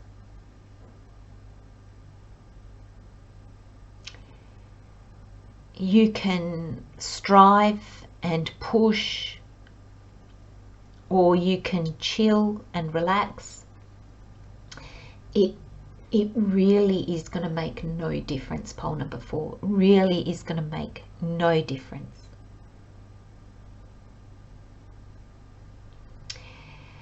This Olympus, I feel like it's Spirit's way of showing me that it's got the reins. This is divine timing, divine guidance, divine insight, divine knowing. And I'm getting a sense that all you can do is trust. There's a sense here of just going with it. I don't feel that you are in a particularly good place at the moment. I don't feel that you think things are going well for you. And I don't think that you think that you're on the right path. There is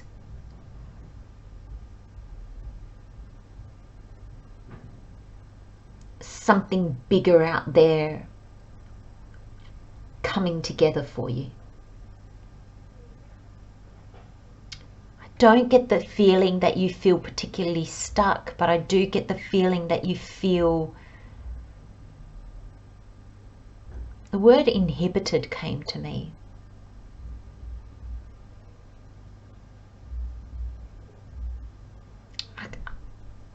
I just got this wave of kind of, I'm wondering if some of you feel a little bit forgotten.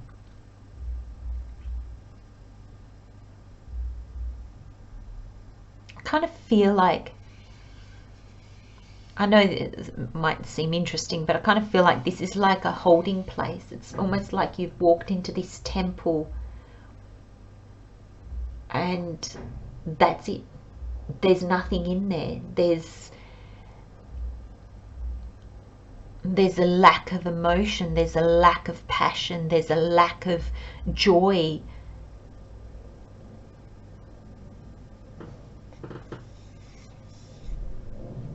Because you can't see the magic. I feel there's a sense here, pile number 4, that you feel disconnected from spirit. And this Olympus is spirit's way of saying, oh my gosh, child, you here, we're here, we've got you. Look at these beams of light. You're being held. Now, you might feel that being held as in your suspended mid-dream, mid-goal, mid-taking action, and you're just like, oh, I can't seem to make anything work. I can't seem to make anything real. You're not supposed to, pole number 4. This is a time, I feel, the more what society would call selfish you can be, the better off you'll be. I don't like the word selfish. No, thank you, Spirit. I have nothing against the word. I just don't like the way that we as a society use it. That person is so selfish, they only think of themselves. But who else do we want them to think of? I don't want somebody to do something for me if they really don't want to. Because the energy behind that is not good, my friends. Nobody wants someone to martyr themselves. If you help me, I want you to help me because you're doing it wholeheartedly. If you don't feel it, I want you to just not feel it. And go, you know what, I can't today. I can't. And you know, we wonder why resentment kicks in.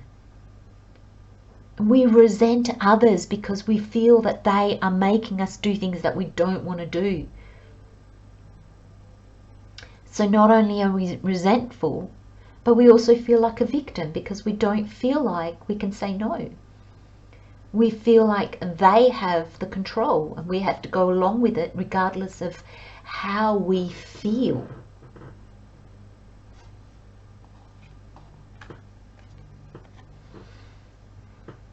The magic gets lost. We then do things for others. We're of service to others because We think we have to. Where's the magic and the passion and the love behind that? Bring love into the situation. We can't, you know, I think whenever we think of others,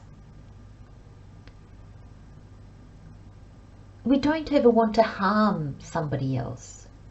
You know, I think that's a beautiful goal to have, to not harm another.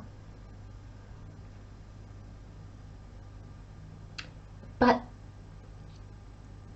it's never more important than not harming ourselves.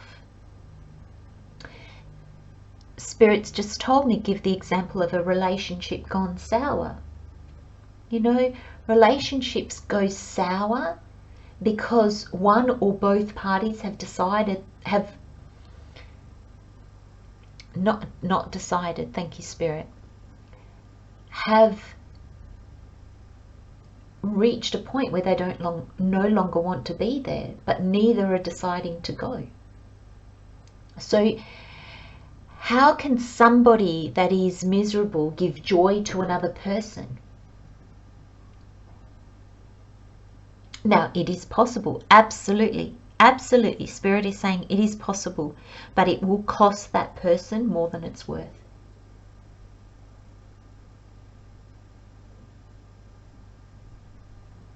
Fake it till you make it is a bit of a, it's a bit of a Russian roulette.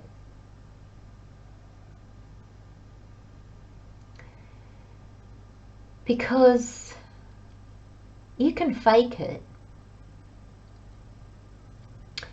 but is that what brings you understanding?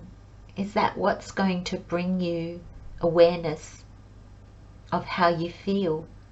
You know, you can fake loving somebody, but how long can you play that? How long can you keep that up?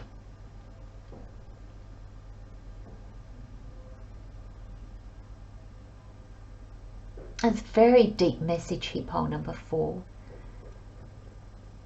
Very, very, very deep message. And I do feel, you know, a fair bit of pain, a fair bit, not physical pain, but emotional pain. I feel hurt.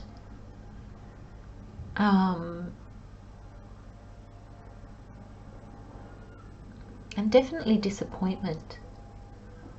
And that can be directed at you, it can be directed at others, it doesn't really matter. But I'm getting a sense here that the magic, it's just not there. And I don't feel that you can even tap into the magic of the universe, of God, of your higher self, of the beauty of this world, because it's like your inner light has gone out a little bit. Now, our inner light never goes out, and we just bury it under all the crap that we take in, the facades that we put on.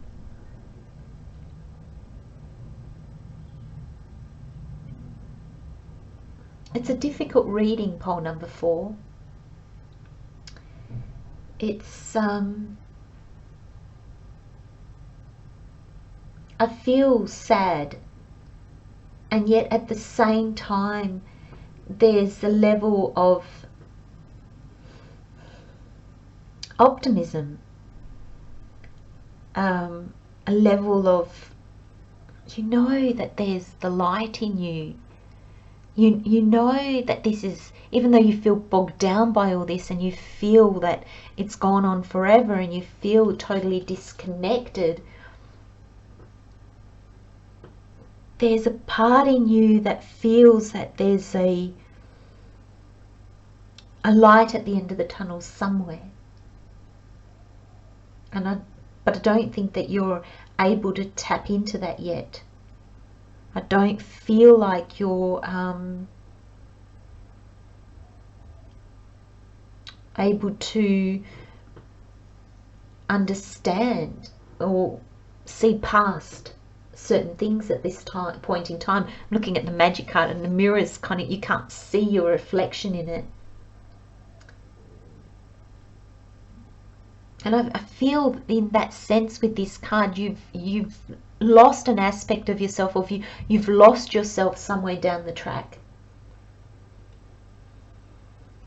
And I feel that when we are truly lost, we don't know that we're lost. We just keep moving ahead. Things maybe don't feel so great, but you know, we can still function through that. But I feel for you, pole number 4, you know, you can see, you can feel it. And that's what's brought this whole, wow, I'm not happy. I'm not, you know, what am I doing? I feel that you can see that you've lost yourself.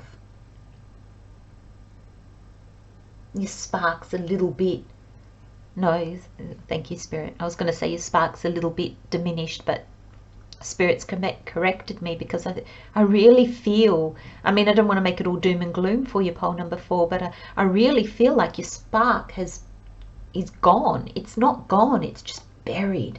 And you know that. And there's this sense in your reading, pole number 4, that this reading is the start of you coming back up. It's like you've hit the bottom and now you're going to spring back up. And I do feel like you're springing back up. Because a lot of these cards signify like inner work, like looking at things differently. Okay, so let's get into the tarot. So for the new moon, this new moon, you've got the 2 of Swords. Now, this is showing me that there's an aspect of yourself that is being stubborn. There's an aspect of yourself that doesn't want things to change. And if you're very honest with yourself, pole number 4, there's an aspect of yourself that would rather stay in this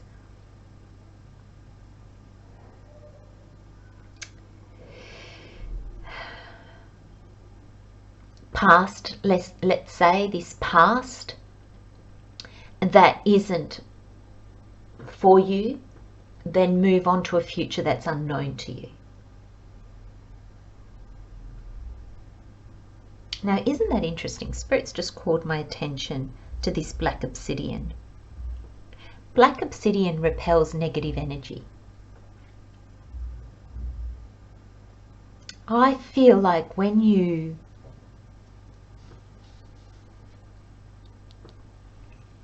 get to this moon, so this is the waxing moon, this is the week of taking action, this is the week after the new moon. There's this lobster bottom feeder that's coming out of the depth into the complete unknown. Land is not their favorite place. They're vulnerable. And look at the journey he's going to take. Who knows when he's going to find water again.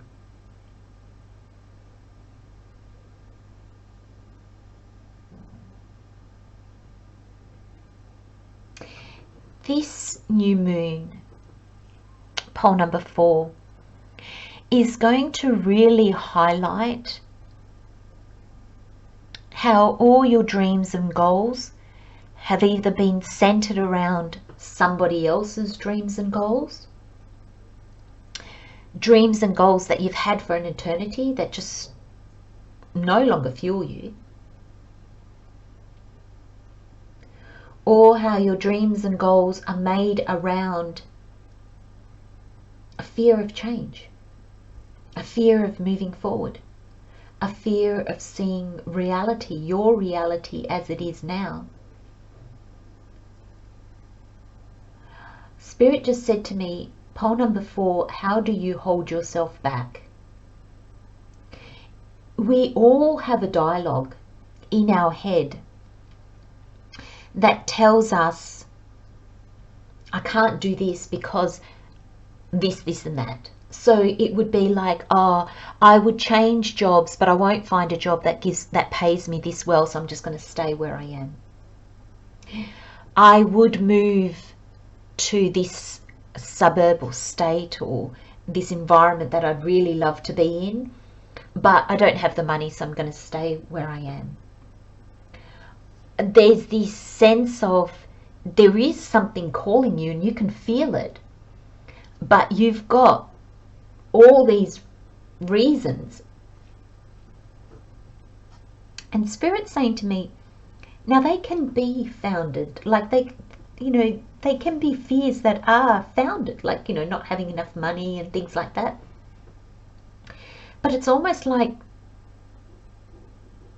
the fear that you're applying to this is just to keep you where you are. Maybe you're looking at this huge giant leap. Okay, that leap is maybe not doable for you now. But what about one little step? And after that step, there might be the big leap, or you might need to take 10 little steps, and then there might be a big leap. But there's this sense that right at the moment, I feel that you don't see clearly. You've got the 2 of Swords. Her eyes are covered. She doesn't see clearly. She's very closed off. You've got the Moon. The Moon casts shadows. And the Moon can make things look a little bit more scary, because in those shadows, we can't quite see what's lurking.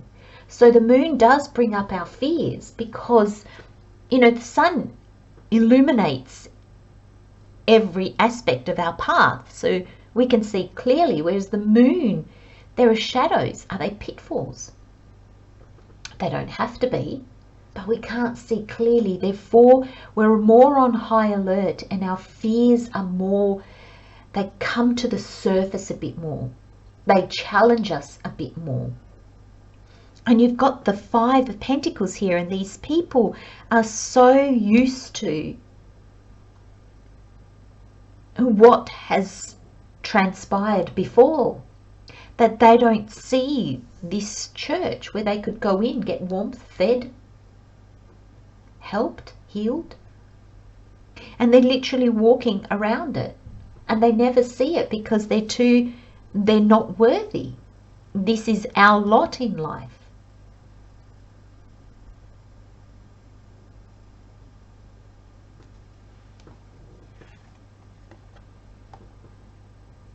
Spirit saying no, pole number 4. No. You are a limitless being in a limited form.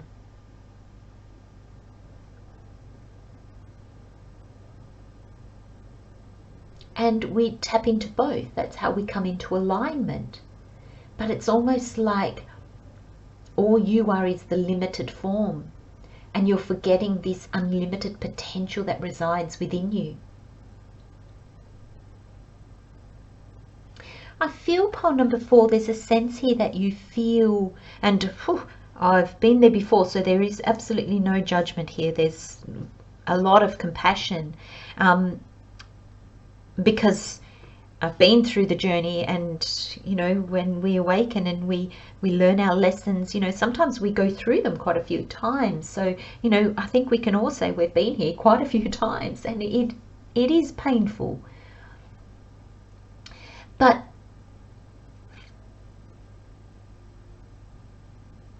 when we forget the soul that's in us, that unlimited potential that is in us, we lack a little bit the belief in ourselves, our self-worth, our divine right to be magical and to have magical things happen to us. This is This is a big change. This is a big realization that's been coming slowly. I feel like you've been in the dark for quite a while. And I feel that, you know, these people hopefully are not going to keep going around. Hopefully they're going to make their way and they're going to see the magic. They're going to reconnect. Because at the full moon, the full moon brings clarity. The full moon brings forgiveness and release and gratitude. And I feel the full moon is going to play a big part in this journey for you, pole number 4, because I feel this full moon is actually going to show you where you need to move forward, what you need to leave behind. And some of those, it's the sword, so it's your mind. Some of those is just ideas and ways of thinking. It can actually be physically people and places.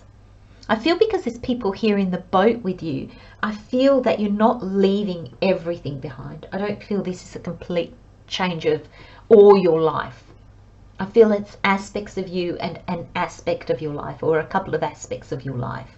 But it's not a big, it's not in every area of your life. But you're moving to calmer waters.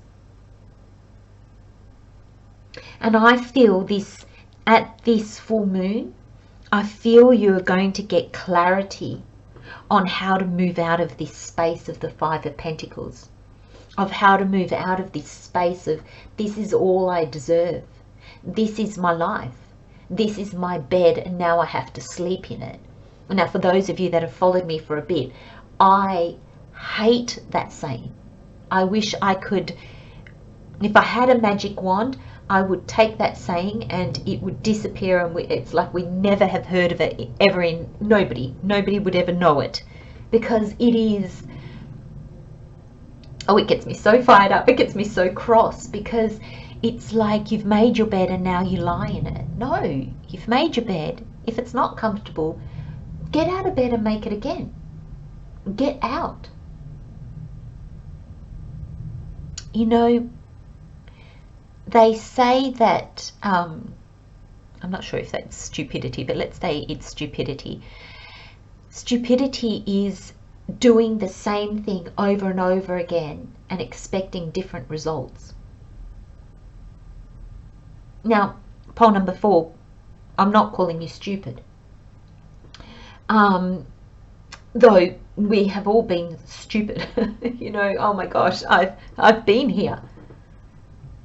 I've been walking around this church for years until I finally woke up. And I will be back there again. That's a certainty. That's the wheel of fortune, isn't it? The wheel keeps turning, the cycle changes. Once we finish spring, we'll eventually get to winter.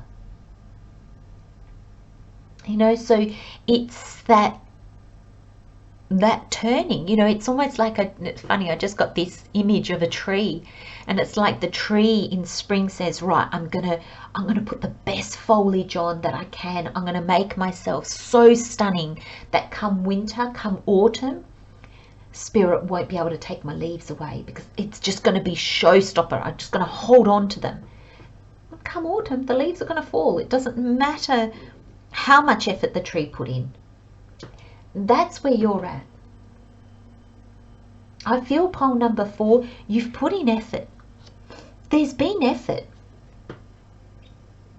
And you're probably not seeing results because there's something you're holding on to and you are not letting go. And Spirit is trying to show you, let go, make space. Something new wants to come in because you're a new you. Or you're becoming a new you. You're understanding how you're changing. There's this real need to move forward. And I like that these people look like they're going to head into the magic card. Because pole number 4, you're magical, you're amazing, you're magnificent. Flaws and all. It's what makes you you. And here's Spirit shows you. Spirit is telling you point blank what you need to do, pole number 4. Bring love into the situation.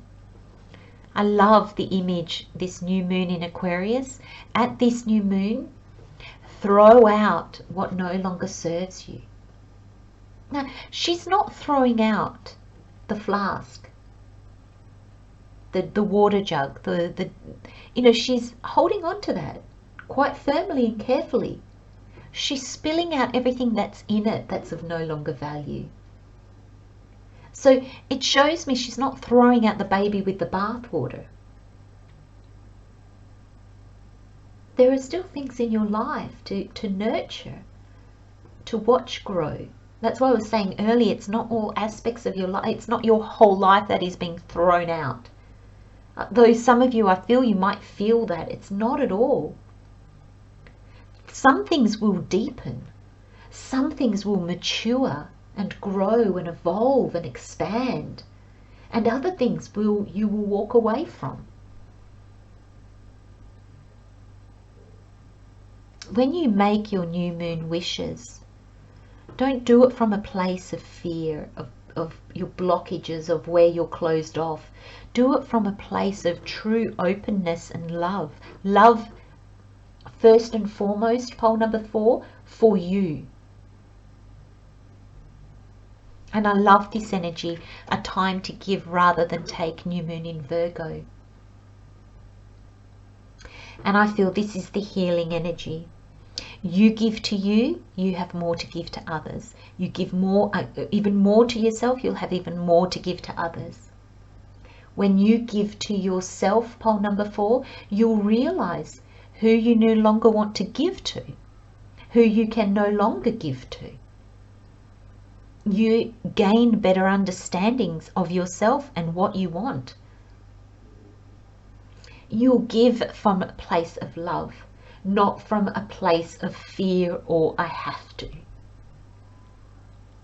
Oh my gosh, pole number 4, I just feel like that's the phrase. That is, you are no longer going to find yourself saying, well, I just have to.